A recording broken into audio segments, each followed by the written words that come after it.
साल बनाया था। आप याद कीजिए कि 2024 आखिर में जब मीटिंग हुई थी कांग्रेस की, तो इन्होंने कहा था कि 25 को हम संगठन का साल बनाएंगे, संगठन को मजबूत करेंगे। और अब साल यानी 25 खत्म होने की कगार पे है। 4 दिन बाद यह साल खत्म होते होते कांग्रेस वर्किंग कमेटी की एक अहम बैठक आज हुई है, जिसमें मनरेगा के खात्मे, SIR, धार्मिक भेदभाव, अल्पसंख्यकों पर बढ़ते हमले, जांच एजेंसियों के दुरुपयोग, इन सारे मुद्दों पर चर्चा आज हुई है इस CWC की बैठक में। लेकिन सबसे ज्यादा फोकस मनरेगा पर रहा।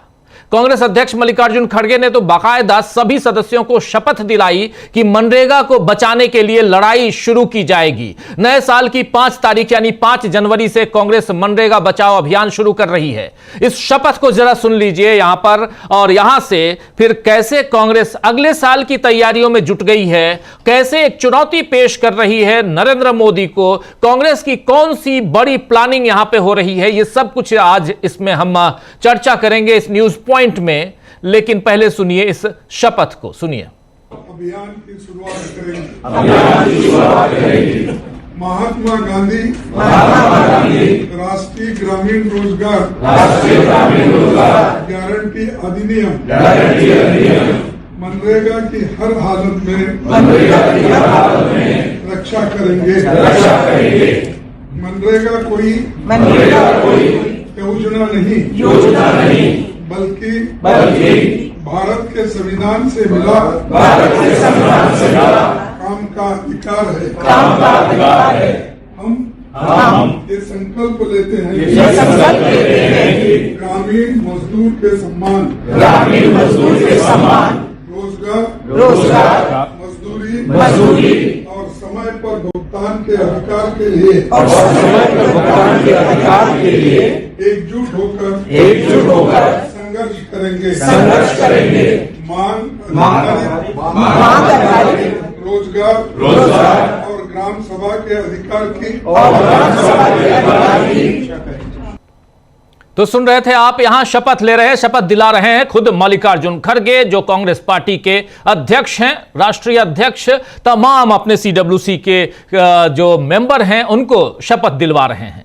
आपको बता दूं कि आज की बैठक के बाद राहुल गांधी के साथ मल्लिकार्जुन खड़गे ने एक प्रेस कॉन्फ्रेंस भी की और बाकायदा मीडिया के जरिए बीजेपी तक यह बात पहुंचा दी कि अब कांग्रेस गरीबों और मजदूरों के हक के लिए सड़क पर उतरने वाली है। मोदी सरकार को विकसित भारत जी राम जी कानून उसी तरह वापस लेना पड़ेगा जैसा 3 कृषि कानून वापस लेने पड़े थे, और यह बात आज कह रहे थे इसी प्रेस कॉन्फ्रेंस में मल्लिकार्जुन खड़गे। आइए जरा मल्लिकार्जुन खड़गे प्रेस कॉन्फ्रेंस में और क्या कह रहे हैं, सुनिए जरा। आपको मालूम है कि लोकसभा में हमारे नेता राहुल गांधी जी मनरेगा पर पहले बहुत बार आवाज उठाई थी। उसके बाद में बाहर भी इस कानून के हिफाजत में हमने कई बार उठाया है, लेकिन एक कानून को वापस, अब नई कानून जो है इसको वापस लेने के लिए हम लड़ते रहेंगे। तो सुन लिया आपने, इसी कानून को वापस लेने के लिए हम लड़ते रहेंगे। खड़गे ने यह भी कहा कि महात्मा गांधी के ऊपर यह हमला है, यह हमला महात्मा गांधी के ऊपर है, इन्हें गांधी सरनेम से दिक्कत है। सुनिए क्या कुछ कह रहे हैं इसी प्रेस कॉन्फ्रेंस में मल्लिकार्जुन खड़गे। मनरेगा से राष्ट्रपिता महात्मा गांधी का नाम हटाना ये एक अपमान है, क्योंकि सोनिया गांधी जी और मनमोहन सिंह जी ने तो इसको राइट बेस्ड कानून बनाया था। तुमने तो सिर्फ नाम बदलने का शुरू किए हैं। अरे हम हकूक दिए, राइट्स दिए, तुम नाम बदलने के पीछे भी गिरे हैं। सिर्फ गांधी फैमिली के नाम ही नहीं, वो महात्मा गांधी को भी उनका नाम भी पसंद नहीं है, क्योंकि मोहनदास करमचंद गांधी, उनका भी गांधी सरनेम है। तो गांधी जी यहाँ भी है, तो चलो जितने गांधी नाम के सरनेम वाले हैं उनके ऊपर हमला करो। ये हमला गांधी जी के ऊपर भी है, महात्मा गांधी के ऊपर। और एक देशव्यापी आंदोलन अपना होगा और इसके लिए सर्वसम्मति से वर्किंग कमेटी में माना गया है। और इसके बाद मैं यही कहूंगा कि हम जोर से लड़ेंगे, लड़ते रहेंगे। तो यहां महात्मा गांधी यानी गांधी सरनेम से इन्हें दिक्कत है और गांधी सरनेम को हटाने के चक्कर में ये महात्मा गांधी तक पहुंच गए। ये बात यहां कह रहे थे, बता रहे थे, समझा रहे थे मल्लिकार्जुन खड़गे। वहीं राहुल गांधी ने भी कहा कि मनरेगा को खत्म करने के पीछे असली मकसद उद्योगपति दोस्तों को मदद पहुंचाना है। राहुल गांधी ने अपने बयान में, अपने वक्तव्य में, इसी प्रेस कॉन्फ्रेंस में एक अहम बात का खुलासा भी किया कि इस कानून को सीधे यानी प्रधानमंत्री नरेंद्र मोदी का यानी प्रधानमंत्री का जो कार्यालय है वहां से फैसला लिया गया है और इसमें कैबिनेट के मंत्रियों से सलाह नहीं ली गई है। यानी जिस तरह मोदी ने नोटबंदी का फैसला अपने स्तर पर लिया था वैसा ही इस बार भी उन्होंने किया है। सुनिए जरा यहां राहुल गांधी प्रेस को संबोधित करते हुए क्या कह रहे हैं। मनरेगा सिर्फ एक योजना नहीं थी, मनरेगा राइट्स बेस्ड कॉन्सेप्ट था। मनरेगा से देश में करोड़ों लोगों को एक मिनिमम वेज मिलती थी और मनरेगा जो हमारा थर्ड टियर है, पंचायती राज का जो टियर है, उसमें directly political participation, finance, support का एक साधन था, मेथड था। तो ये डायरेक्ट राइट्स बेस्ड का जो कॉन्सेप्ट है उस पर आक्रमण है। दूसरी बात, जो फेडरल स्ट्रक्चर है, स्टेट्स का जो स्ट्रक्चर है, उस पे भी ये आक्रमण है। ये जो पैसा लिया जा रहा है ये स्टेट से छीनकर सेंटर ले रहा है। तो ये concentration of power, concentration of finance है। इससे देश को नुकसान होगा, इससे जो गरीब जनता है उनको नुकसान होगा, उनको दर्द पहुंचेगा, उनको कष्ट होगा। और आखिरी बात, मुझे बताया गया है कि ये decision directly prime minister office से लिया गया है और मंत्री से बिना पूछे, कैबिनेट से बिना पूछे ये डिसीजन लिया गया है। इससे आपको आज की हालत क्या है उसके बारे में पता लगता है कि वन मैन शो चल रहा है और जो भी नरेंद्र मोदी जी करना चाहते हैं वो करते हैं और पूरा का पूरा फायदा वही 2-3 अरबपतियों के लिए है। आप देखना ये प्रोग्राम कोलैप्स करेगा, राइट्स बेस्ड आर्किटेक्चर कोलैप्स करेगा, इससे रूरल इकोनॉमी को नुकसान पहुंचेगा और यही पैसा नरेंद्र मोदी जी अदानी और अंबानी जैसे लोगों को पकड़ा देंगे। तो सुन लिया आपने, यहां नरेंद्र मोदी पर 2 गंभीर आरोप लगाते हुए मनरेगा के बारे में जब बात कर रहे हैं, प्रेस कॉन्फ्रेंस कर रहे हैं सीडब्ल्यूसी की बैठक के बाद, राहुल गांधी नेता प्रतिपक्ष कह रहे हैं सीधा सीधा कि यह फैसला पीएमओ से लिया गया है। पीएमओ का जिक्र कर रहे हैं और 2-3 व्यापारियों का जिक्र कर रहे हैं कि उनके लिए यह फैसला लिया गया है, उनको फायदा पहुंचाने के लिए। तो सवाल यह है कि आखिर इसके पीछे असली मकसद क्या है? अगर विकसित भारत के नाम पर आप एक नया कानून बना रहे हैं तो पुराने कानून को खत्म कर रहे हैं और इसमें अपनी ही कैबिनेट से विचार विमर्श जो होना चाहिए वो क्यों नहीं किया जाता? और अगर राहुल गांधी का दावा गलत है तो फिर मोदी या उनके कैबिनेट के साथी बताएं कि कब किस समय यह फैसला लिया गया कि मनरेगा को खत्म करना है और नया कानून बनाना है। आखिर सरकार से इतनी पारदर्शिता की उम्मीद तो करनी ही चाहिए। खैर, पारदर्शिता यानी ट्रांसपेरेंसी जैसा शब्द तो मोदी सरकार में शायद डिक्शनरी में मिलेगा ही नहीं, क्योंकि यहां सारे फैसले संबंधित लोगों को दरकिनार करके ही लिए जा रहे हैं। जिक्र आगे करना चाहता हूं एसआईआर का। अभी बंगाल एसआईआर में चुनाव आयोग ऐसा ही कर रहा है। आप जानते हैं कि बंगाल में 16 दिसंबर को ड्राफ्ट लिस्ट जारी हो गई और जिसमें 58 लाख से ज्यादा नाम काटे गए, लगभग 59 लाख 59 lakhs। आज से इलेक्टोरल रजिस्ट्रेशन ऑफिसर यानी ईआरओ ने सुनवाई शुरू कर दी है जिनके नाम काटे गए हैं।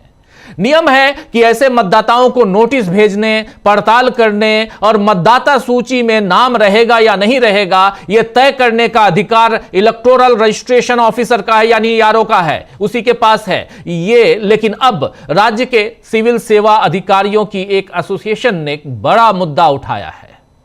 आरोप लग रहे हैं कि यह काम ईआरओ के नाम पर चुनाव आयोग खुद कर रहा है।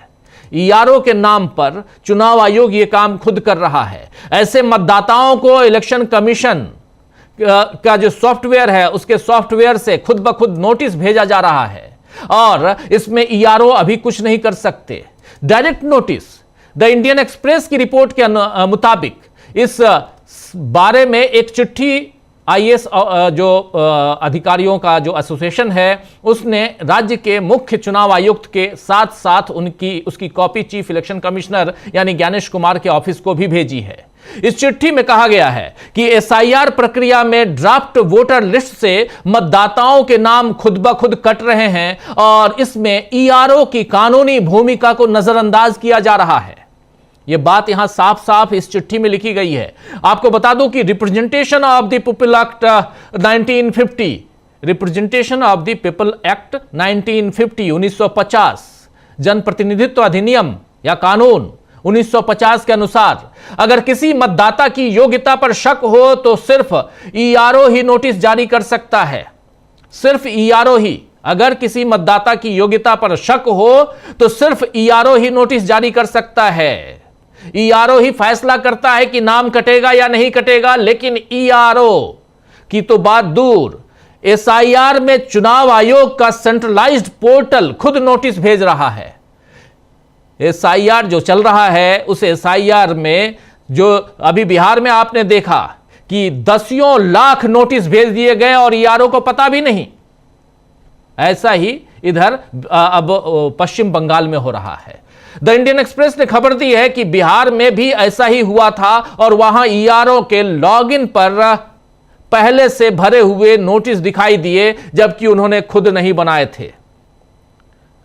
लेकिन उधर आईएएस एसोसिएशन ने के जनरल सेक्रेटरी सैकत अफसर अली ने चिट्ठी लिखी है और उस चिट्ठी में क्या कुछ लिखा है कि मतदाताओं के नाम ईआरओ की जानकारी के बिना कट सकते हैं। ईआरओ ही कानून के अनुसार जिम्मेदार अधिकारी है लेकिन प्रक्रिया से उन्हें बाहर रखा जा रहा है। आम लोग गुस्सा होंगे तो ईआरओ को ही दोष देंगे जबकि वो इसमें शामिल नहीं है। यहां अली ने यह भी कहा है कि हम चाहते हैं कि चुनाव आयोग कानून का पालन करे और पारदर्शिता रखे। अगर नाम कट रहे हैं तो साफ करे कि ईआरओ जिम्मेदार नहीं है। हम नहीं चाहते कि कोई असली मतदाता का नाम कटे।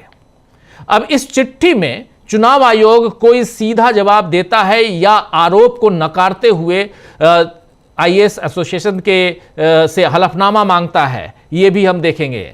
क्योंकि राहुल गांधी ने भी ऐसे ही कुछ आरोप लगाए थे तो हलफनामा मांगा गया था और पहली प्रेस कॉन्फ्रेंस हुई थी उस समय ज्ञानेश कुमार की और साफ साफ उन्होंने जिस ढंग से कहा था कि या तो हलफनामा या 7 दिन में माफी, तो यहां अब ये फिर से ज्ञानेश कुमार हलफनामा मांगेंगे या माफी की बात करेंगे, देखते हैं। लेकिन चुनावी राज्यों में आखिर एकदम से लाखों वोटर्स फर्जी कैसे मिल रहे हैं, यह एक गंभीर सवाल बना हुआ है जो राहुल गांधी बार बार पूछ रहे हैं। जिस हिसाब से देश भर में करोड़ों लोगों का नाम वोटर लिस्ट से कट रहा है उसमें तो फिर से मोदी सरकार के लिए कहा जा सकता है कि वो पूरी तरह फर्जी वोटों से ही बनी हुई है।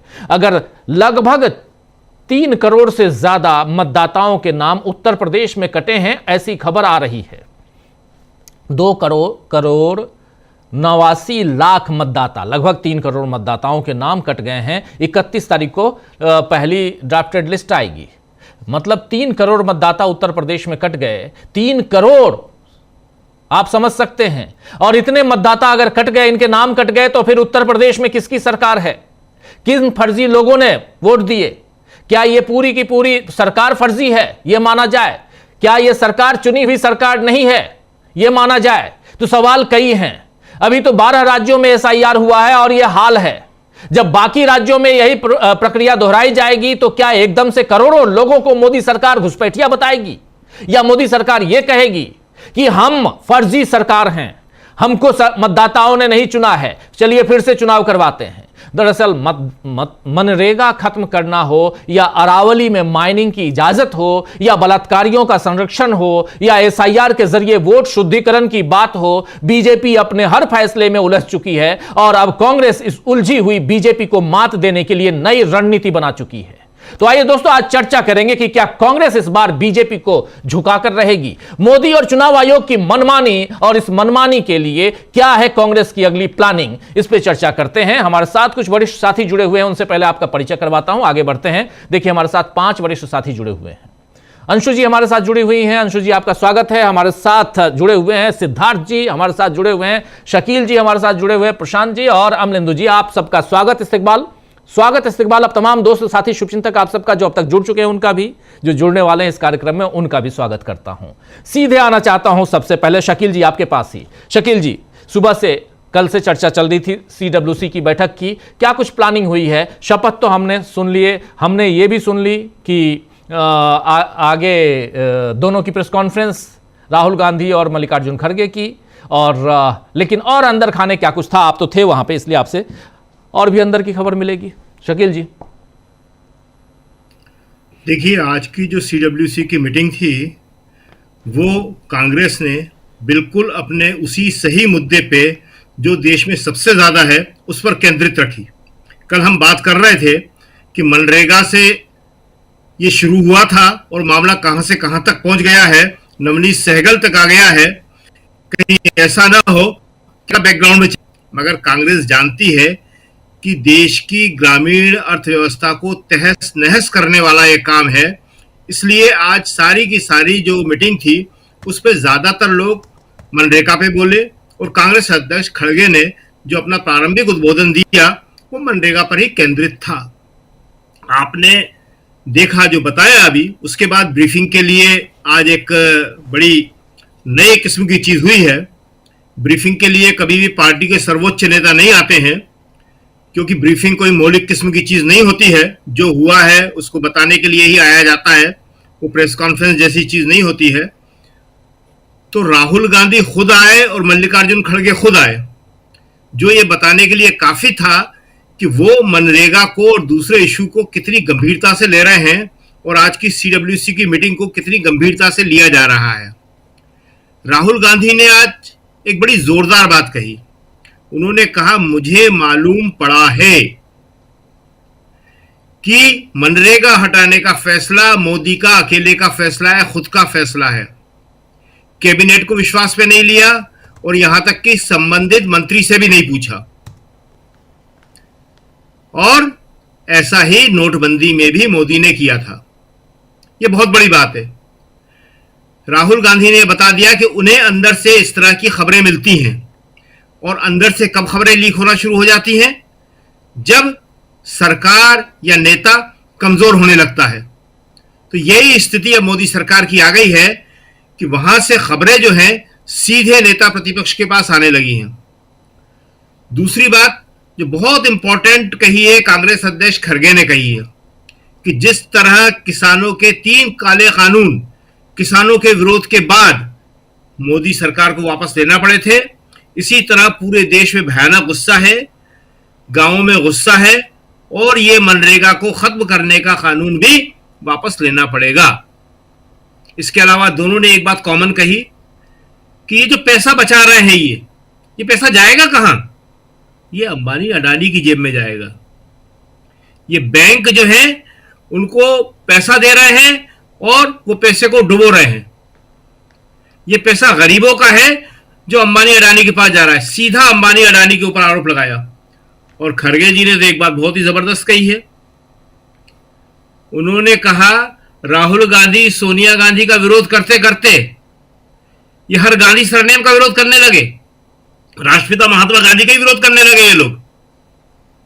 तो ये जो है आज की जो मीटिंग थी, इसमें मनरेगा के अलावा दूसरे इशू भी उठे और बहुत मजबूती से उठे। एसआईआर जो एक विशेष इशू है जिसका आप जिक्र कर रहे थे, जिसके ऊपर ही मोदी की सारी जो है चुनावी जीत का गणित कायम है, उस एसआईआर पे, या जिसे हम चुनाव धांधली कह सकते हैं, या चुनावों को मैनेज करने की बात है, उस पर बात हुई। नेशनल हेराल्ड पे बात हुई कि ईडी, सीबीआई और दूसरी जांच एजेंसियों का किस तरह दुरुपयोग किया जा रहा है, और उस दुरुपयोग के जरिए जो है विपक्षी नेताओं को, देश के उन संस्थाओं को, उन चीजों को जिन्होंने अंग्रेजों के खिलाफ लड़ाई लड़ी, नेशनल हेराल्ड एक ऐसा ही अखबार था अंग्रेजों से लड़ने वाला, उसके खिलाफ ईडी और सीबीआई का इस्तेमाल किया जाता है, लेकिन कोर्ट से कहा जाता है कि ये केस फर्जी थे। इसी तरह बांग्लादेश का इशू उठा, बहुत इंपॉर्टेंट है। आज सीडब्ल्यूसी थी और कल पहली बार मोदी सरकार ने बांग्लादेश में अल्पसंख्यक हिंदू की लिंचिंग का विरोध किया था। इससे पहले कांग्रेस कर चुकी थी, कांग्रेस के सारे नेता कर चुके थे, मगर मोदी सरकार खामोश थी। और कल उसने किया, तो आज कांग्रेस ने यह कहा कि यह क्या हो रहा है, मोदी सरकार क्या कर रही है, क्यों नहीं पुरजोर तरीके से विरोध करती है इसका कि वहां पे माइनॉरिटी हिंदू समुदाय के लोगों को मारा जा रहा है। इसके अलावा जो एक और इशू उठाया, बहुत जबरदस्त इशू था वो भी, कि क्रिसमस के ऊपर ये इन्होंने देश भर में करके अंतर्राष्ट्रीय समुदाय को क्या संदेश दिया, और उसमें नाम लिया गया बाकायदा कि ये काम आरएसएस और बीजेपी के लोगों ने किया है। तो ये सारी इंपॉर्टेंट बातें थी। एक इंपॉर्टेंट बात ये थी कि शशि थरूर, जो बीच में बहुत सारे कांग्रेस के आयोजनों से गायब थे, आज आए। इसका मतलब कि शशि थरूर को वहां से कोई और सुना अच्छे सिग्नल मिल रहे हैं। शकील जी ये विजुअल है, दौड़ के आए हैं, दौड़ के भाग के आ रहे हैं। ये देखिए, ये विजुअल आपको दिखा रहा हूं। ये इसको शुरुआत से ये देखिए, ये देख रहे हैं नीचे, आपके नीचे भाग के आ रहे हैं। भाग के ही आना पड़ेगा, क्योंकि देखिए कांग्रेस में और तमाम चीजें हों, बहुत सारे उसके आलोचना के बिंदु हैं, मगर एक बात है कि कांग्रेस इन फिजूल के कामों में विश्वास नहीं करती है कि किसी को मनाए, किसी को समझाए। राहुल गांधी कह चुके हैं इसको, एक बार से ज्यादा कह चुके हैं। जिनको जाना है, दरवाजा खुला है, वो बड़े प्रेम से जा सकते हैं। और ये बात सही है, इतनी बड़ी पार्टी में ये सब काम नहीं हो सकते, न राहुल गांधी इस काम को करने वाले हैं। जो कांग्रेस की नीतियों में विश्वास करता है, कांग्रेस के नेतृत्व में विश्वास करता है, वो रहे, काम करे, और जिसको इधर उधर कोई मौका मिलता है वो बड़े आराम से जा सकता है। तो शशि थरूर जी आए वहां पे आज, और उनका सीधा ये है कि वो बहुत डबल माइंडेड हो रहे हैं, और डबल माइंडेड आदमी का क्या हाल होता है आप जानते हैं कि वो बहुत जल्दी अपना विकेट खो देता है। तो उनका यही हाल है कि मोदी जी के पास जाएं या कांग्रेस में रहें। मोदी जी के पास जाने में उनको मालूम है कि वहां क्या इज्जत होती है, जितने लोग गए हैं उनका क्या हाल है। जो अभी कल बात हो रही थी, एक छोटा सा एक पॉइंट है, बड़ा जरूरी बता दें, ब्राह्मण विधायकों की वहां, और जिसको लेके वहां बड़े नाराजगी पैदा करी गई। जिन ब्राह्मणों पे अत्याचार की बात लेके जितिन प्रसाद ने वहां एक बड़ा आंदोलन किया था, उनको बुला लिया बीजेपी ने अपने पास। तो हालत तो वहां ये है कि आज जितिन प्रसाद जो है ये बोलने को तैयार नहीं है। विधायक लोग कह रहे हैं कि हुजूर आप ही ने तो शुरू किया था ये, और आप ही भूल गए। कह रहे अब तो मैं मंत्री बन गया हूं, मैं नहीं बोल सकता। तो वहां जाके शशि थरूर को मालूम है कि उनकी क्या स्थिति होने वाली है, वो किसी काम के नहीं रहेंगे। दूसरी एक बात और इंपॉर्टेंट है, कल कांग्रेस का स्थापना दिवस है। तो ये साल जो है आपने बताया, बहुत अच्छा याद करके बताया उसको, कि बेलगावी के अधिवेशन से याद करते हुए कांग्रेस ने शुरू किया था उसको, और वहां उसने इसको संगठन का साल कहा था। अब ये साल खत्म होते होते इसका रिव्यू होगा कि कितना काम वो कर पाए संगठन में, कितना संगठन मजबूत कर पाए। और इसलिए लास्ट जो है उन्होंने कांग्रेस की ये सीडब्ल्यूसी थी, इसमें इन्होंने जो सबसे अच्छा काम किया, जो शपथ दिला के लोगों को एक संकल्प दिलाया है और एक मैसेज दिया है कि हम मनरेगा के लिए कितने कमिटेड हैं। और ये मनरेगा जो है, ये राहुल ने कहा और खड़गे जी ने भी कहा कि सोनिया गांधी ने, मनमोहन सिंह ने गांव वालों को एक अधिकार के रूप में दिया था, एक कानून बना के दिया था। ये कोई ऐसी योजना नहीं थी ये। और ये जो है उनकी आर्थिक स्थिति को उसने बदल दिया था पूरा का पूरा। और मोदी जी ने इसको खत्म करके ये ग्रामीण अर्थव्यवस्था पे बहुत बड़ा जो है हमला बोला है।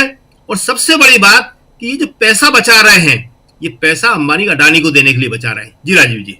जी जी जी, बिल्कुल बिल्कुल सही कह रहे हैं आप। जरा जल्दी से प्रशांत जी आपके पास, फिर सिद्धार्थ जी आपके पास आता हूं। प्रशांत जी, कैसे सीडब्ल्यूसी की बैठक हो, अभी एसआईआर की बात भी हम करेंगे थोड़ा सेकंड राउंड में, और उसमें भी जो खुलासा है इंडियन एक्सप्रेस का, उस पर बात होनी चाहिए। किसी का भी खुलासा हो लेकिन बहुत इंपॉर्टेंट है, उसका जिक्र हम कर भी चुके हैं पहले, उस पर भी बात करेंगे। सीडब्ल्यूसी की बैठक, और उससे पहले इधर मनरेगा को लेकर, यानी कांग्रेस यहाँ पर बहुत गंभीरता से इस मसले को ले रही है, ये साफ दिखाई दे रहा है। लेकिन क्या आपको लगता है कि ये अब आगे, ये मामला आगे बढ़ चुका है? विकसित भारत जी राम जी योजना जो है वो क्या कृषि कानूनों की तरह, जैसे कांग्रेस के कई नेता कह रहे हैं या विपक्ष के कई नेताओं का कहना है कि इसका असर भी वही होगा? तैयारियां जी देखिए राजीव, 2025 सब कुछ ही दिन बचे हैं, 3-4 दिन, और इस 2025 में बीजेपी ने सारे विधानसभा चुनाव जीते। लेकिन वो जो जीत का यूफोरिया, कैसे जीते वो हम लोग चर्चा लगातार करते हैं। एसआईआर की चर्चा हम दूसरे पार्ट में करेंगे कि, लेकिन बीजेपी ने चुनाव जीते, अपने मुख्यमंत्री बना दिए, विवादित तरीके से जीते, उसको लेके विवाद है, लेकिन चुनाव जीते। उस जीत का यूफोरिया वो साल के जाते जाते गंवा बैठे, और 2 बड़े सेल्फ गोल बीजेपी की तरफ से हो गए, एक अरावली और दूसरा मनरेगा। और ये दोनों मुद्दे उन्होंने प्लेट में रख कर कांग्रेस को दे दिए। कांग्रेस इन दोनों मुद्दों से आप देखिएगा कि जो उसका ट्रेडिशनल वोट बैंक था वो अब कांग्रेस वापस लाएगी। और इसी हम लोग कई बार चर्चा कर चुके हैं कि 2009 का चुनाव कांग्रेस जब रिपीट किया था, तो कांग्रेस ने तो मनरेगा की बदौलत किया था। अब एसआईआर का देखिए मामला ये है कि राजीव जी, अगर आपका या हमारा नाम कट जाए जी, तो हम तो पता कर लेंगे, लेकिन आम जन जो है वो पता उसको तब चलेगा जब उसका चुनाव आएंगे उसके इलाके में और उसका नाम नहीं होगा। लेकिन जो मनरेगा का कार्ड होल्डर है, जिसके पास मनरेगा का कार्ड है, वो कार्ड तो खत्म हो गया, मनरेगा का जॉब कार्ड खत्म हो गया। अब उसको जब काम नहीं मिलेगा, और वो तो 15 दिन अब तक वो हलचल मच चुकी होगी नीचे कि काम मिलना बंद हो गया, क्योंकि मनरेगा तो निरंतर योजना है, साल भर चलने वाली योजना है, वो काम मिलना बंद हो गया होगा। तो ये तुरंत उसका जो इम्पैक्ट है वो निचले स्तर पर, यानी जिसको कहते हैं कि bottom of the pyramid, bottom of pyramid में ये चला गया। तो ये प्लेट में रख के मुद्दा मोदी जी ने दे दिया। उन्होंने अपने, जैसे राहुल गांधी ने बताया कि कैबिनेट में भी नहीं आया है, कैबिनेट को लीक से भी नहीं राय मशवरा हुआ, और ये एक तरफा फैसला उन्होंने फटाक से कर दिया, और संसद के सत्र खत्म होते होते उन्होंने इसको पास भी करवा लिया। उसमें भी कंफ्यूजन था कि पहले वो बापू का नाम लाए, फिर बापू का नाम भी हटा दिया उन्होंने, और गांधी जी का नाम ही सिरे से उड़ा दिया। तो गांधी का नाम उड़ाना, और जो श्रम का अधिकार था कि लोग डिमांड करते थे कि हमको जॉब चाहिए, श्रम चाहिए, मजदूरी चाहिए, और वो मजदूरी क्रिएट करना वहाँ के जिलाधिकारी का ड्यूटी थी, वो ड्यूटी बाउंड था, लीगली ड्यूटी बाउंड था। वो सब सिनारियो खत्म हो गया। निश्चित तौर पर ये कॉर्पोरेट का दबाव था, सस्ते मजदूर का। ये बड़े जो जमींदार हैं, बीजेपी के जो सदस्य भी होंगे, नेता हैं, उनका दबाव रहा होगा कि कटाई और बुआई, इसी दौरान मजदूर अपनी बार्गेन पावर बढ़ाता था, वो बार्गेन पावर खत्म कर दी। और दूसरा, क्योंकि मैं गांव मैंने मनरेगा के असर को देखा है राजीव जी। होता ये था कि जैसे मान लीजिए किसी गांव में 300 मनरेगा कार्ड बने हैं, लेकिन गांव में अगले 200-300 लोगों के कार्ड नहीं बने। वो जो 300-200 मजदूर हैं, उनकी भी जो मार्केट वैल्यू है वो मनरेगा के बराबर हो गई थी, यानी शोषण खत्म हो गया था।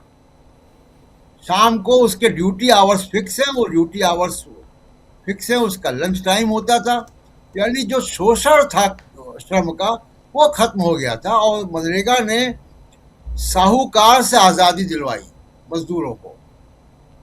मनरेगा ने उनको अच्छे कपड़े पहनवाए, अच्छे साधन दिलवाए, उनके बच्चों के स्कूल की फीस दिलवाई। तो पूरा एक जो जिसको कहें कि निचले स्तर पर जो परचेजिंग पावर थी, जो उसका लाइफस्टाइल थी, उसको क्रांतिकारी ढंग से परिवर्तित कर दिया। ये शायद तमाम सारे जो सामाजिक यथास्थिति वाले लोग उनको पसंद नहीं आया। कॉर्पोरेट को पसंद नहीं आया कि मजदूर अपनी बार्गेनिंग पावर कैसे बढ़ा लेगा। तो कांग्रेस को उन्होंने प्लेट में रख के मुद्दा दे दिया है, और निश्चित तौर पे कांग्रेस अगर इस पे आंदोलन करेगी, फैसला हो गया तो कांग्रेस को इसमें अच्छा रिस्पांस मिलना चाहिए, मेरा ये आकलन है। और जहां तक अरावली की बात है, अरावली तो देखिए तमाम सारे जो युवा लोग हैं वो इसमें आ गए। कांग्रेस, बीजेपी, कांग्रेस और दूसरी पार्टियों से पहले वो लोग आ गए, और तमाम सोशल मीडिया जो है उससे पटा हुआ है, वहाँ के वीडियोस से, वहाँ के इन्फ्लुएंसर से। तो ये जो ट्रैक्शन है अरावली को लेकर, वो बहुत ज़्यादा जो है वो बीजेपी को नुकसान पहुँचाने वाला है। और ये दोनों मुद्दे साल के अंत तक जो है वो बड़े सेल्फ गोल हैं। और सबसे बड़ा 2026 में जो विधानसभा के चुनाव हैं, एक असम को जहाँ पे 50-50 मामला है, बाकी सब जगह बीजेपी को चुनाव में हार का सामना करना पड़ेगा, क्योंकि रिकॉर्ड ये बताता है कि जीत वहीं पाते हैं जहां पे सरकारें पहले से हों। तो बिहार में भी जीत तभी हुई, झारखंड हार गए क्योंकि सरकार नहीं थी। तो सरकारें जहां हों वहां पे तो जीत पाएंगे, तो सरकारें तो अब है नहीं, न बंगाल में न तमिलनाडु में। पुडुचेरी का मामला ऐसा है कि पुडुचेरी जो है वो सहयोगियों के दम पे है, और वो वहाँ पे भी स्थिति बहुत नाजुक है। तो 2026 में तमाम चुनाव इनको हारने हैं। और सबसे बड़ा जो दबाव है, आप इस दबाव का अंदाज ये लगाइए, अंतर्राष्ट्रीय स्तर पे मैं बात कर रहा हूँ राजीव जी, कि पिछले 6 महीने में और ऑपरेशन सिंदूर के बाद मोदी जी एक भी समिट लेवल मीटिंग में गए ही नहीं। यानी वो वहां नहीं गए जहां पे ग्लोबल राजनीति तय हो रही है। वो इथियोपिया जा रहे हैं, वो साउथ अफ्रीका जा रहे हैं, लेकिन वो गाजा की समिट में नहीं गए, वो COP30 में नहीं गए, वो यूनाइटेड नेशन जनरल असेंबली में नहीं गए, वो G7 से छुटकारा उन्होंने पा लिया, सिर्फ ये कि ट्रंप का सामना ना करना पड़े। तो समिट लेवल मीटिंग में नहीं जा रहे हैं वो। तो कोई दबाव बड़ा उनके ऊपर आ चुका है। और एक आखिरी बात, अभी जो ईसाइयों पे हमले हुए हैं, देखिए जिस तरीके से बीजेपी का दबाव था कि अध्यक्ष बनाओ, और वो अध्यक्ष गुजराती जोड़ी के दबाव का ना हो, और फिर आपने कार्यकारी अध्यक्ष बना दिया नितिन नवीन सिन्हा को, शायद ये आरएसएस को पसंद नहीं आया। और ये जो ईसाइयों पे हमले हुए हैं क्रिसमस के दौरान, ये आरएसएस की तरफ से हुए हैं, और आरएसएस ने मोदी जी को अंतर्राष्ट्रीय स्तर पर एम्बैरस करने के लिए करवा दिए। जी जी, बहुत कुछ पूरे जो सिनेरियो है उसको आप यहाँ रख रहे थे, पॉलिटिकल सिनेरियो। जरा आना चाहता हूँ सिद्धार्थ जी आपके पास। सिद्धार्थ जी, कैसे देखते हैं आप CWC की बैठक और कांग्रेस की रणनीति? सामने सब कुछ है, उसके बाद प्रेस कॉन्फ्रेंस भी है, लेकिन आपको लगता है कि ये इतना बहुत कुछ है और यहाँ से आगे यानी आने वाले समय में कांग्रेस एक प्रेशर, एक दबाव बना पाएगी बीजेपी के ऊपर? जी का निर्णय है, उसके कुछ सामाजिक प्रभाव भी हैं, उसके राजनीतिक पहलू भी हैं, उसके आर्थिक प्रभाव भी हैं। शकील जी ने और टंडन जी ने उसके राजनीतिक पहलू पर प्रकाश डाल दिया। मैं कोशिश करता हूं कि इसका सामाजिक पहलू क्या है। तो मुझे लगता है 2 चीजों को मैंने ध्यान से सुना। आपके कार्यक्रम के शुरुआत में आपने दिखाया कि खरगे साहब ने जब अपना वक्तव्य दिया तब उन्होंने ग्राम सभा सशक्तिकरण ये शब्द का इस्तेमाल किया। उसके बाद जब नेता प्रतिपक्ष बोल रहे थे तो उन्होंने पावर सेंट्रलाइजेशन और सत्ता विकेंद्रीकरण की उन्होंने बात की। ये दोनों उन्हीं के स्टेटमेंट्स थे, आपके कार्यक्रम की शुरुआत में बताया। तो इसका मतलब यह है कि सीडब्ल्यूसी का आज का जो मनरेगा पर जन आंदोलन का निर्णय है वो भारत के भविष्य के लिए मील का पत्थर बन सकता है यदि उसका क्रियान्वयन शहरी इंडिया में कम और ग्रामीण भारत में ज्यादा हो। क्योंकि इसके मूल में गांधी जी के 7 लाख ग्राम गणराज्य की परिकल्पना है। आज भारत में 31 लाख चुने हुए जनप्रतिनिधि तो हैं, ग्राम पंचायत से लेकर नगर पालिका तक में, लेकिन उसमें से 30,95,000 बिल्कुल शक्तिहीन हैं, क्योंकि संविधान की 7वीं अनुसूची में केंद्र सूची और राज्य सूची तो है, लेकिन स्थानीय निकायों की कोई काम की सूची नहीं है। इसके चलते हुआ यह है कि सारे अधिकार 5,000 एमएलए और एमपी तक में सीमित हो गए हैं और 30,95,000 बाकी चुने हुए जनप्रतिनिधि शक्तिहीन युवक जैसे हो गए कि घर का बेटा 18 साल से ऊपर का तो हो गया, लेकिन माँ बाप उस पर भरोसा ही नहीं कर रहे हैं। और मेरे ख्याल से भाजपा ने भी इस चीज को बहुत चतुराई से समझ लिया है और अपने चरित्र के अनुसार वो सत्ता का और अधिक केंद्रीकरण करके गांवों को कमजोर करने की कोशिश कर रही है। वो जो कहती है वन नेशन वन लीडर, ये सभी बातें जो है उसकी भाजपा की वो सत्ता केंद्रीकरण की तरफ जाती है, जबकि गांधी जी और जो भारत का संविधान 74वां संशोधन है वो सत्ता विकेंद्रीकरण की तरफ जाता है। तो समझ में ये मोटा मोटी आ रहा है कि भाजपा उस नालायक बेटे जैसा है जिसको बाप की संपत्ति वो बेचना चाहती है, क्योंकि शहर में पैसा तो है। भाजपा एक ऐसा नालायक बेटा है जो अपनी बाप की संपत्ति चलती हुई दुकान है, लेकिन वो दुकान चलाने के लिए नहीं चाहती है। वो चाहती है कि दुकान मुझे मिल जाए तो कम से कम मैं दुकान को बेच के जमीन जायदाद बेच लूं। क्योंकि होता यह है कि शहर में पैसा तो होता है, लेकिन पैसा का मूल्य हमेशा घटते हुए चला जाता है। पर गांव में भले पैसा नहीं हो, लेकिन गांव में संपत्ति होती है जमीन के नाम पर, जिसका मूल्य हमेशा बढ़ते रहता है। तो आप भाजपा का पूरा चरित्र देखिए, इनका कैलेंडर ऑफ इवेंट्स देखिए, चाहे 3 किसान कानून हो, स्वामीनाथन समिति की सिफारिश के बावजूद सभी फसलों पर एमएसपी नहीं देना हो, मनरेगा को हटाना हो, एसआईआर करना हो, ये सारी कवायद जो है वो गरीब ग्रामीण श्रमजीवियों को कमजोर करके अमीर शहरी बुद्धिजीवियों को मजबूत करने की सीधी सीधी एक साजिश है। यहाँ पर कहीं किसी को कोई शंका होने की जरूरत नहीं है, क्योंकि 2019 और 2024 के बीच में भाजपा का जो वोट है वो गरीब और ग्रामीण क्षेत्रों में बहुत जोर से गिरा था। उसका 75 सीटों का उसको नुकसान हुआ था ग्रामीण क्षेत्रों में। 2019 में वो ग्रामीण क्षेत्रों में 201 सीटें जीते थे, 2024 के चुनाव में वो 126 सीटें जीते, मतलब 75 सीटों का उनको घाटा हुआ। फिर भी कुल घाटा उनको 303 से 240 पर ही हुआ, मतलब 63 का ही घाटा हुआ। इसका मतलब शहरी क्षेत्रों में उनका वोट बढ़ता है तो शहर में उसके वोट बढ़ रहे हैं और गांव में उसके घट रहे हैं। इसीलिए भाजपा हर संभव साजिश रच रही है ताकि ग्रामीण लोग शहर ग्राम छोड़ दें, गांवों को छोड़ दें और शहर में आके मजदूरी करने पर वो मजबूर हो जाएं। ये भाजपा की पूरी आप एसआईआर उठा के देखिए, आप किसान कानून उठा के देखिए, आप मनरेगा उठा के देखिए, इसमें कौन घायल हो रहा है, किसको चोट पहुंच रही है? गरीब ग्रामीण श्रमजीवी को चोट पहुंच रही है और इनके ऊपर आप दबाव ला रहे हैं कि वो गांव छोड़ दें और शहर में आ जाएं। शहर में क्यों आए भैया? क्योंकि यार जैसे ही गांव से लोग हटेंगे तो गांव में हमें पता है लोग भी ज्यादा हैं। भारत में आज जो 150 करोड़ के आसपास जनता है उसमें से केवल गांव में, शहर में 50 करोड़ के आसपास लोग हैं, अभी भी 100 करोड़ लोग गांव में रहते हैं। तो गांव में लोग भी ज्यादा हैं, गांव में जमीन भी ज्यादा है। जमीन का मतलब संपत्ति। तो जमीन और संपत्ति, अगर संपत्ति है और गांव में के लोग रहेंगे तो वो संपत्ति को लेने नहीं देंगे, वो उस पर विरोध करेंगे। जिस तरह से किसान कानून में विरोध किया, जैसे अरावली में विरोध हो रहा है, जैसे हमको पता है भागलपुर में इन्होंने 10 लाख आम के पेड़ 1000 एकड़ में दे दिए अदानी को, तो वहां के स्थानीय लोग हल्ला हंगामा कर रहे हैं। तो अब वो जो स्थानीय लोग हल्ला हंगामा कर रहे हैं उनको अगर हटाना है तो वो हटेंगे कब? वो हटेंगे तब जब उनके नीतियां ऐसी बनाओ कि वो गांव में रह ही नहीं सके, गांव में रहना किसी को पुसाए ही नहीं।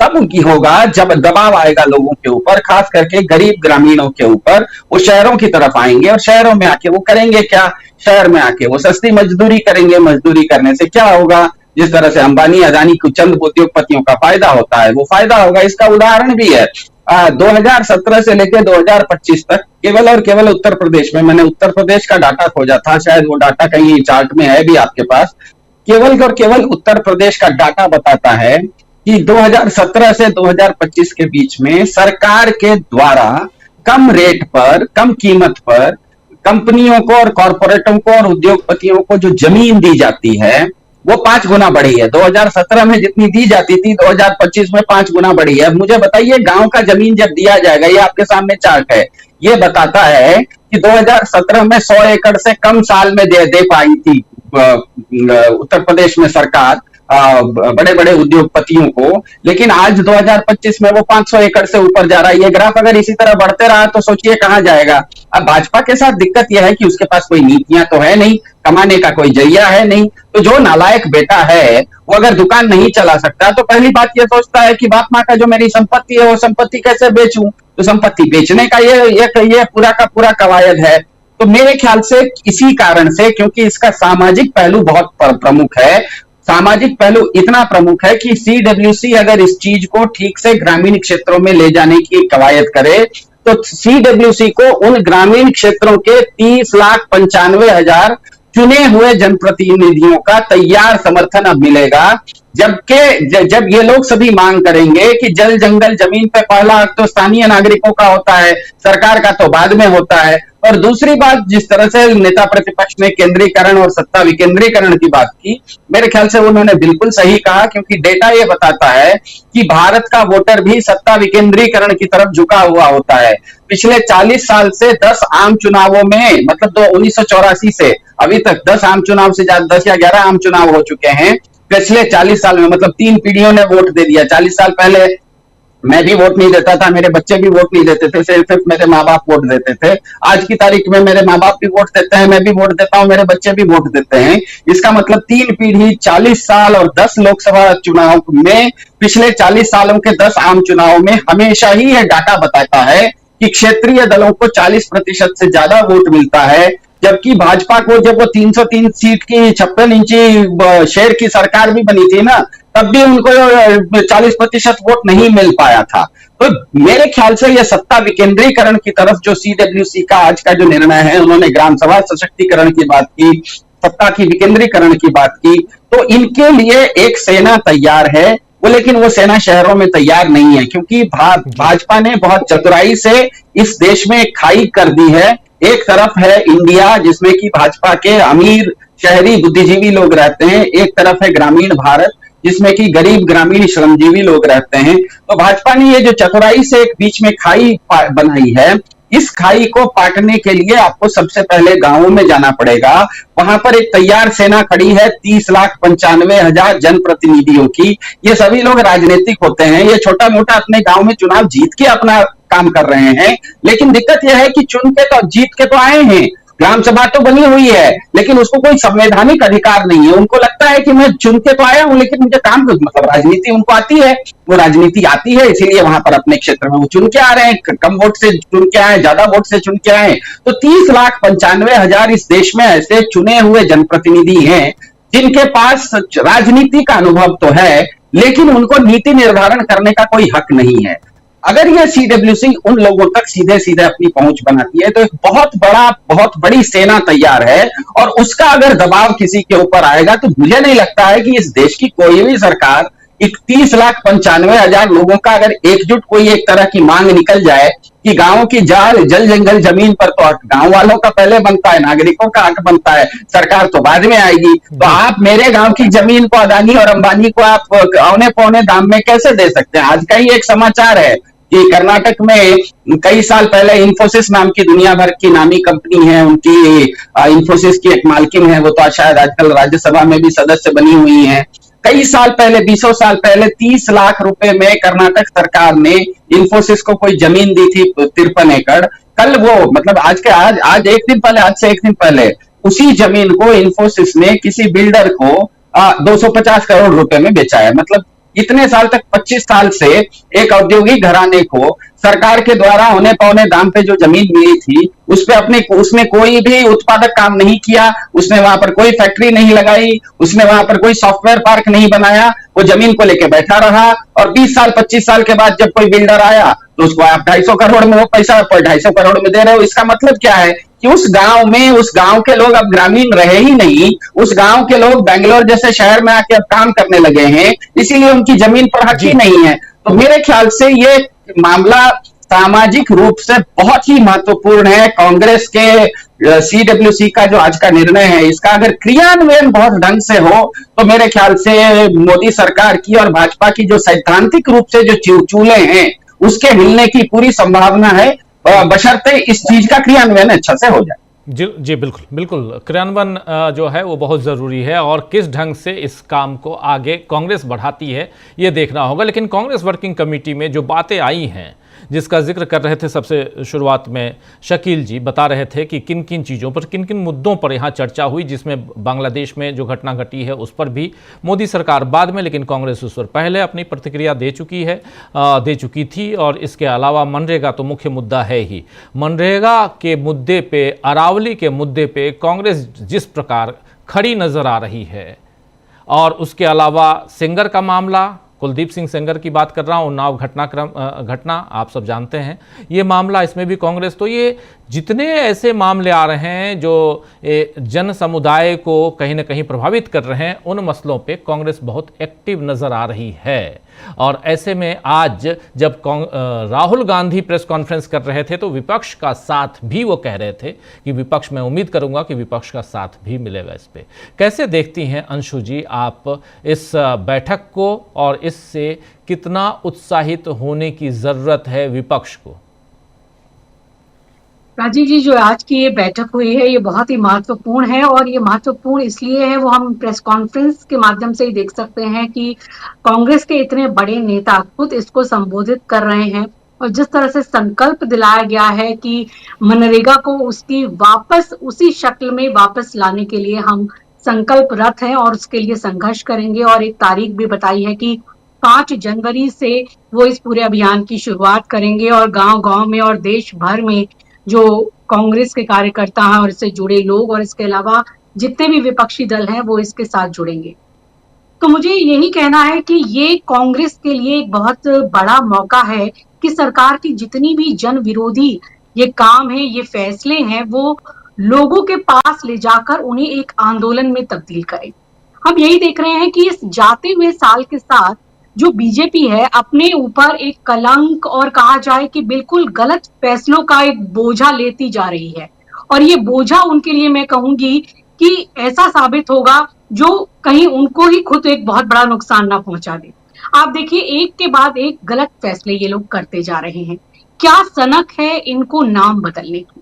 जो अच्छी अच्छी योजनाएं हैं, जिन्होंने विश्व स्तर पर एक कहा जाए कि इतना बड़ा नाम बनाया, आर्थिक जिसे कहा जाए संबल देने के लिए गरीबों को, मनरेगा इतनी बड़ी योजना थी जो कि पूरे विश्व में इसके ऊपर जो एकेडमिशियंस हैं उन्होंने रिसर्च किए, पेपर्स लिखे और इसे बहुत ही बढ़िया योजना माना। और यहाँ तक कि तो मैं पढ़ रही थी कि कुछ आर्थिक जो जगत से जुड़े हुए लोग हैं, अर्थशास्त्री, उनका तो ये कहना था कि अगर कोई नोबेल का पुरस्कार इस श्रेणी में मिलना चाहिए था तो इस योजना के लिए ये इतनी बेहतरीन और शानदार योजना है, जिसने न सिर्फ ग्रामीणों को रोजगार दिया बल्कि उनको एक इज्जत दी, उनको काम का अधिकार दिया, उनके जीवन स्तर को बढ़ाया। सिर्फ इतना ही नहीं, भारत की इकोनॉमी को भी बहुत बढ़ाया। देखिए, जब गरीबों को रोजगार मिलता है तो उनकी परचेजिंग पावर भी बढ़ती है और उससे इकोनॉमी का पहिया घूमता है। तो ये सिर्फ और सिर्फ उनको अधिकार देने की बात नहीं थी, गरीबी दूर करने की बात थी, इकोनॉमी को बढ़ाने की बात थी, और ये पूरे अगर कहा जाए ग्लोबल स्तर पर इस बात को पहचाना गया और इसको लेकर बहुत तारीफ भी हुई। लेकिन बीजेपी क्या कर रही है, आप देखिए, जितने भी अच्छे अच्छे कानून कांग्रेस के समय में आए थे उनको सबको दंतहीन कर रही है, उन सबको डाइल्यूट कर रही है, गरीबों का हक मारा जा रहा है। मनरेगा तो हमने देख ही लिया कि किस तरह से उसको बिल्कुल काम के अधिकार को खत्म ही कर दिया गया है। अब वो केवल सरकार की मेहरबानी पर ही आश्रित होगा, और कितना बोझ डाल दिया गया है राज्य सरकारों पर। आप ये देखिए, जो राज्य सरकारें बहुत सारी ऐसी है जो खुद इतने कर्जे के बोझ में दबी हुई हैं, जब उनके ऊपर इतना बड़ा इकोनॉमिक बोझ आएगा कि उनको ये योजना चलानी पड़ेगी तो वो कहां से चलाएंगे? वो अपने हाथ खड़े कर देंगे, योजना अपने आप मर जाएगी। यानी कि योजना को मारने की कोशिश है, गरीबों के फायदे की कोशिश नहीं है ये। और 125 दिन का केवल जो इन्होंने एक दिखाया कि 125 दिन कर देंगे, तो वो एक कहा जाए कि वो एक छलावा ही ज्यादा प्रतीत हो रहा है। अच्छा सुनने में बहुत लग रहा है, लेकिन जब वेजेस नहीं मिलेंगे, लोगों को काम नहीं मिलेगा, और उसमें भी वो तय करेंगे कि 60 दिन काम कब नहीं मिलेगा, और जब आपका अधिकार ही नहीं रह जाएगा, जब आपकी पंचायतें ये तय ही नहीं कर पाएंगी, और जो लोकल बॉडीज है कि कहाँ काम होना है, कैसा काम होना है, कोई सेंटर में बैठा हुआ अधिकारी उसको तय करेगा जिससे कुछ नहीं पता कि आपके गांव में कौन से सड़क बननी है, या कौन से कुएं का काम होना है, या फिर कौन से पंचायत भवन को बनना है। तो आप समझ सकते हैं कि ये सीधे सीधे जो हमारी डायरेक्टिव जो प्रिंसिपल थे उनके ऊपर ये प्रहार कर रही है सरकार, पंचायती राज के ऊपर प्रहार कर रही है। और इसी से जुड़ा हुआ जो कहूंगी कि directive principle of state policy को तो लेकर इस सरकार ने बिल्कुल ही मजाक बना दिया है, जो हम अरावली के भी मामले में देख सकते हैं कि जिस तरीके से प्राकृतिक संपदा को नुकसान पहुंचाने के लिए, उसका दोहन करने के लिए ये इतनी आकुल हुई जा रही है सरकार कि भूल गई है कि directive principle of state policy के जो है आर्टिकल 48 में, उसमें ये सरकार का फर्ज है कि वो पर्यावरण की रक्षा करे, फ्लोरा और फौना की रक्षा करे, ये उनको करना है। और यहाँ उल्टा ही काम हो रहा है, उसे बर्बाद किया जा रहा है, पूरी ज्योग्राफी को बिगाड़ने का आप काम कर रहे हैं।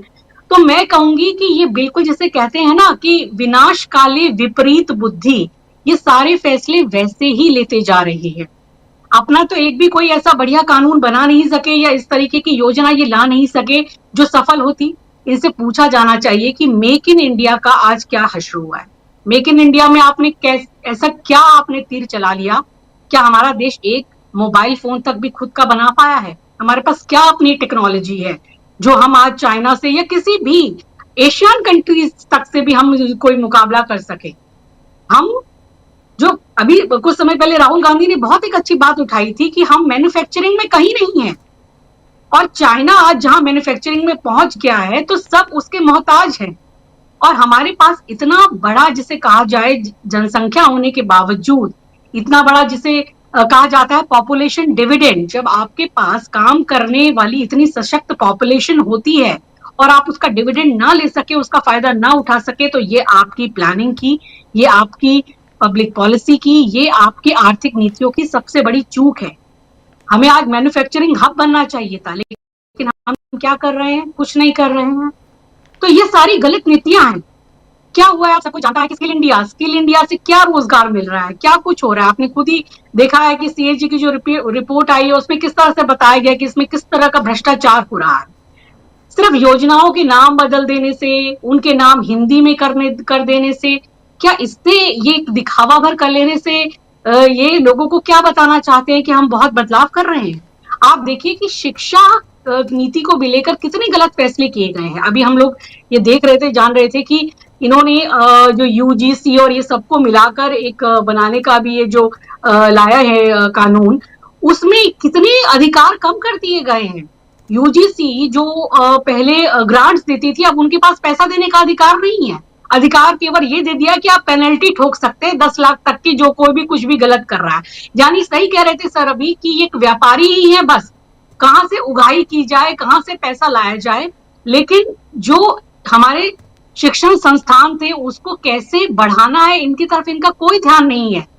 सिर्फ आरएसएस को सारी ये चीजें आप सौंप दीजिए, इनका केवल यही एक मकसद रह गया है। तो देखिए, और यूजीसी इन सब ये जो मिलाकर इन्होंने बनाया है, उसमें आईआईएम और इनको भी सबको लाने की बात है। और उसके विरोध में अभी कई आईआईएम्स के कुछ इस्तीफे भी सुनने में आया कि वहां हुए हैं। कि आप शिक्षा के स्तर को भी कहां पर लेकर जाना चाहते हैं।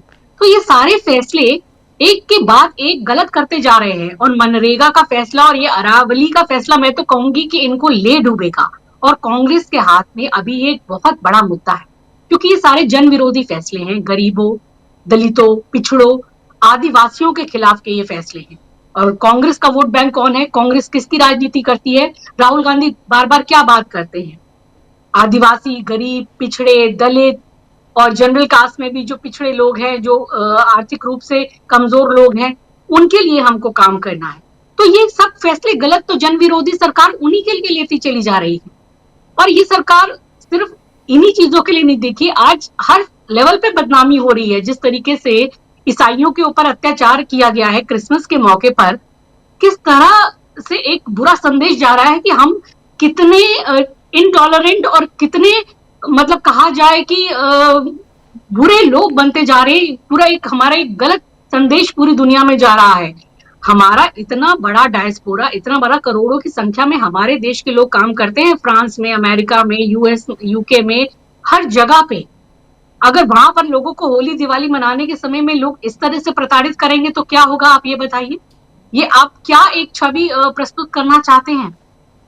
और बीजेपी के तो तमाम नेता हम देख ही रहे हैं अभी वो किस तरह बदनामियों में घिरे हुए हैं। कुलदीप सेंगर की तो आपने बात की ही, एक रेपिस्ट को यहाँ पर बेल मिल जाती है और हम देख रहे हैं कि न्यायपालिका भी समझ नहीं आ रहा कि यहाँ पे किस तरह से काम कर रही है।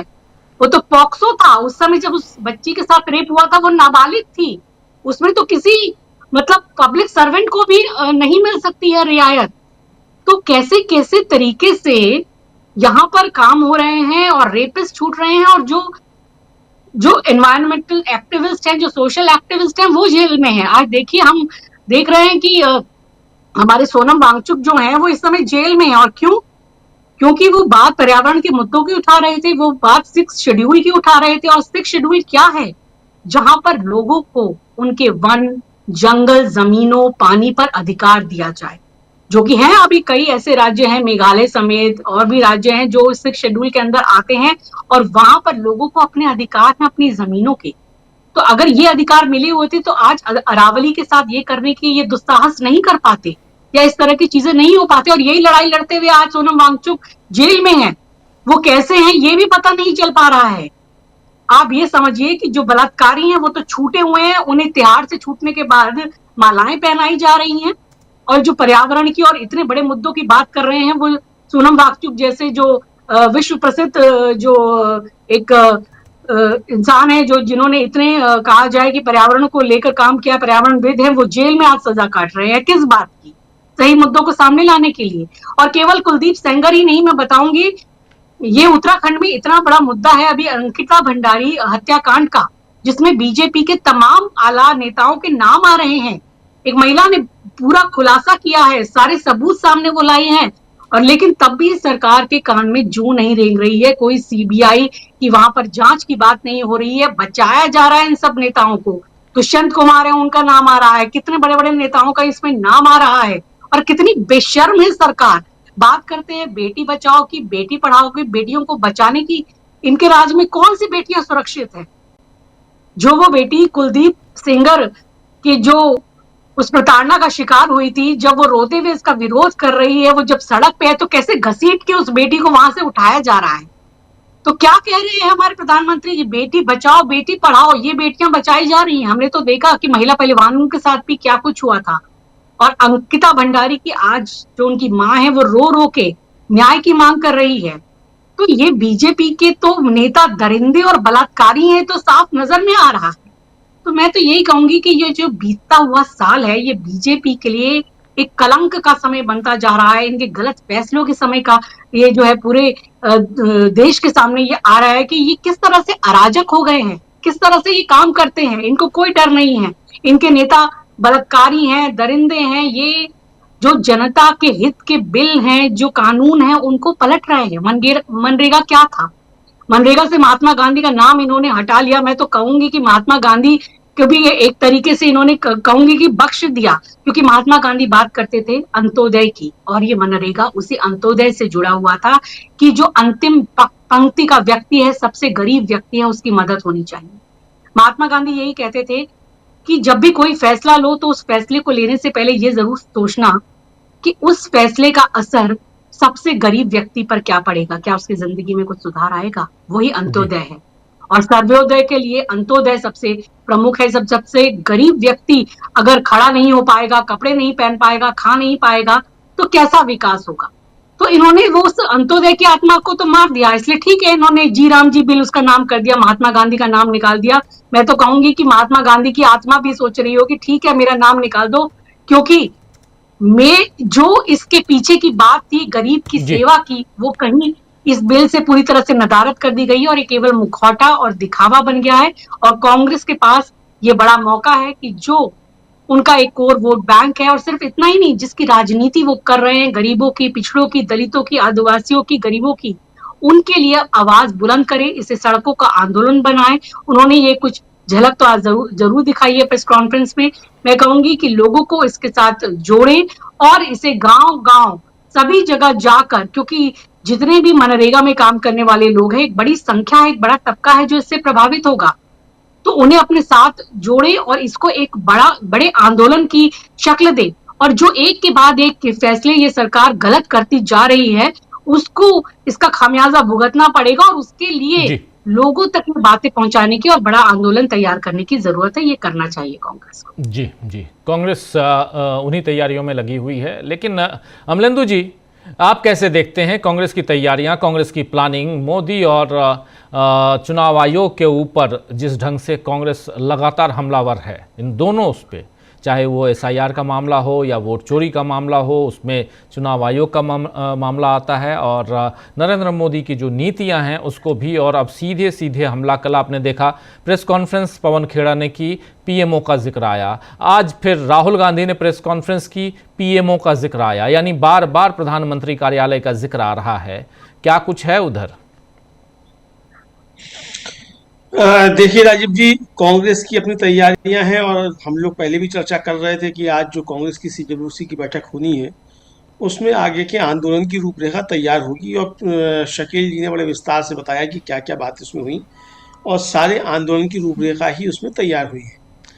अब जिस तरीके से चुनाव आयोग मनमानी में उतरा हुआ है, हालांकि इससे पहले 14 दिसंबर को एक रैली हो चुकी कांग्रेस की एसआईआर के खिलाफ एक तरीके से, और आगे भी उस पर अब क्या कांग्रेस करेगी ये मालूम पड़ जाएगा कि जो प्रस्ताव पारित हुए होंगे, जो आंदोलन की रूपरेखा बनेगी उसमें मालूम पड़ेगा क्या है।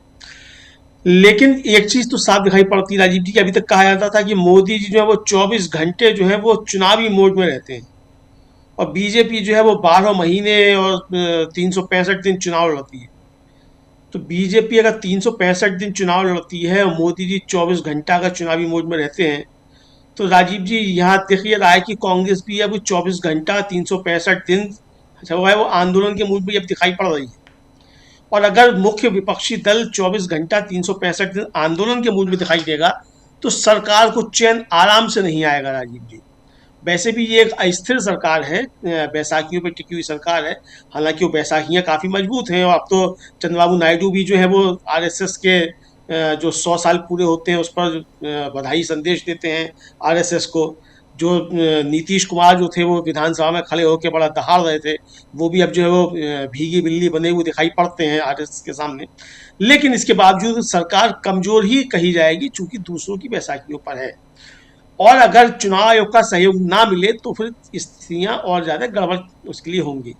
तो इसलिए अब कांग्रेस अगर इसी आक्रामक मुद्रा में रहती है, और जिस तरीके से अब जैसे कल अभी हम लोगों ने चर्चा की थी कि यूथ कांग्रेस ने जो है वो अपना कार्यक्रम तैयार कर दिया है कि 7 जनवरी से जो अरावली बचाव के लिए 5 राज्यों में उनका आंदोलन शुरू होगा, तो अरावली के लिए भी आंदोलन हो रहा है।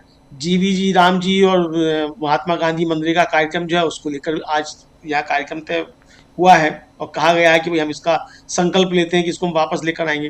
तो यानी राजीव जी अब नमस्ते सदा वत्सले के दौरान पता नहीं क्या संकल्प दोहराया जाता है, क्या नहीं दोहराया जाता है, हमें नहीं मालूम।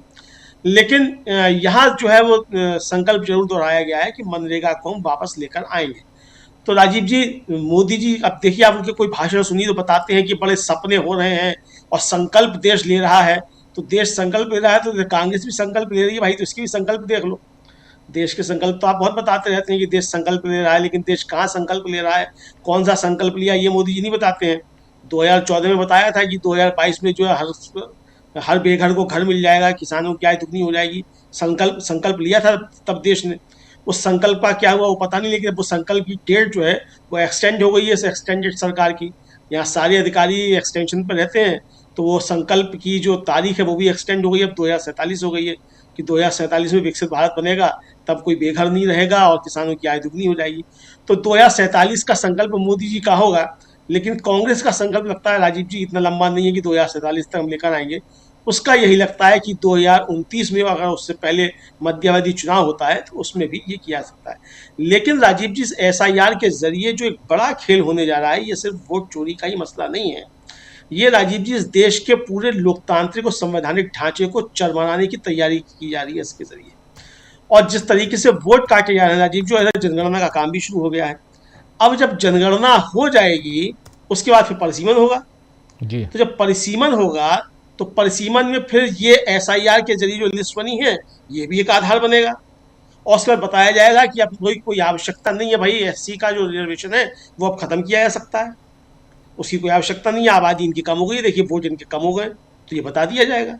जनगणना भी जिस तरीके से SIR हुआ इसी तरीके से जनगणना भी हो जाएगी।